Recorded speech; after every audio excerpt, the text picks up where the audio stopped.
Good morning everyone. Today we're going to discuss about Module 19, Cognitive Development of Primary Schoolers. So, let's have first the learning outcomes of our objectives. At the end of the lesson, you should be able to first, describe the characteristics of children in the concrete operational stage. Second, explain the importance of information processing skills and how they affect the child's cognitive development. Last is, state the different cognitive milestones in primary schoolers. Who is Jean Piaget? Jean Piaget was a psychologist and genetic epistemologist who focused on child development. He developed a theory of cognitive development. There are four main stages of cognitive development. First stage is sensory motor stage. Second is pre-operational stage. Third is concrete operational stage. And fourth is formal operational stage. So, sensory motor stage, it is where dependent to the five senses. Second is pre-operational stage, can make mental presentation, able to pretend, and it is closer to the use of symbols. So, ang mga bata ni kay they can imagine or pretend things nga nag-exist, and they can also perceive through the use of symbols. Third is concrete operational stage. Children can think logically but in terms of concrete objects. So, like for example, naay duha ka baso nga naay sulod tubig. Tapos ang isa ka baso nga naay sulod tubig, ang iyang sudlanan is pataas. While ang isa ka baso nga naay sulod tubig sab, ang iyang sudlanan is palapad. So, through that, ang mga bata nga nasa concrete operational stage kay madetermina nila nga same red air og amount ang tubig bisan pa og different ang ilang sizes sa glass.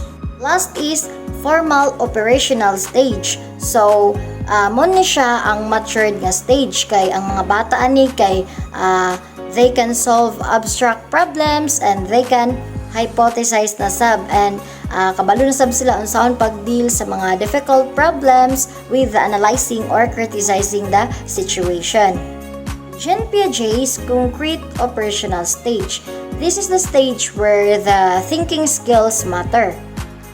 Logic, when we say logic, it is a tricks of mind. So there are two types of logic.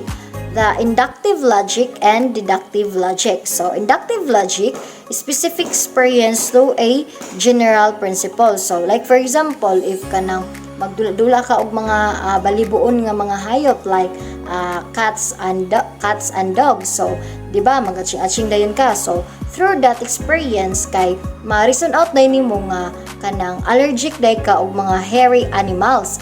So, it comes from a specific experience to a general principle. Next is deductive logic. Starts with general principle leading to a specific event. So, like for example, all men are mortal. James is a man. Therefore, James is a mortal. So, kanang all men are mortal, muna siya ang general principle. While ang kanang James is a man, muna siya ang specific person. Reversibility. So, when we say reversibility, it is an awareness that actions can be reversed. Like for example, if ang ice, if malanay siya, kay mahimo siyang tubig. Pero kung imuhang ibutang ang tubig sa freezer, kay mubalik siya kahimong ice. So, bisan pag imuhang baliyon ang process, kay still mubalik ra po siya. So, mo na siya one example of reversibility. Cognitive milestones.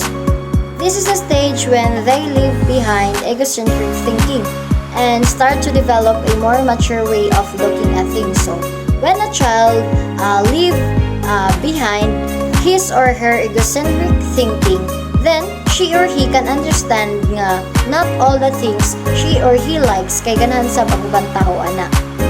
Sequential manner, meaning they need to understand numbers before they can perform a mathematical equation.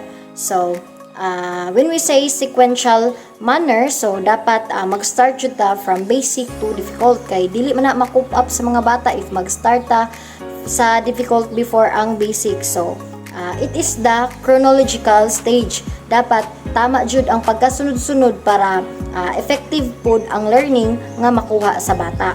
Information processing skills. Several theories argues that human mind is like a computer because it is a system that can process information through the application of logical rules and strategies. So, ang atuad yung human mind, if mag-work ni siya, is same region ni siya ka-complex sa computer. Pero ang kalainan lang gid nila kay ang computer is mas paspa siya kaysa sa atuang human mind. Tapos, ang human mind sab is same ra pud siya sa computer nga maka-restore information, receive and perform operations to change its form and content. So, para jud bitaw nga effective jud ang information processes sa bata kay kailangan tudluan nato sila or i-guide nato sila to learn new things nga mapadali ang ilahang information processing. Kay naman siya iban nga mga bata nga hinay ang pag-process nila sa information, mao na nga mga advanced bloomers, mga late bloomers. So nakadepende ra jud na sa ilahang information processing skills. Implication to child care, education and parenting. Children have varying intelligence and profiles. So, kita tanan na medyo tayo lahi nga kanang multiple intelligences na uban nga maayo sila sa singing, maayo sa art, sa dance, maayo sa academics. So, kita tanan na medyo tayo kanang different sa ato ang intelligences nga kaya bitang masut jud ta.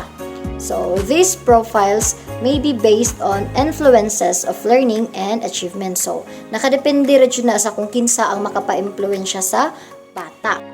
Helping children draw on their strength and promote growth in their weaknesses. So, it is very important to help the children know their strength and weaknesses.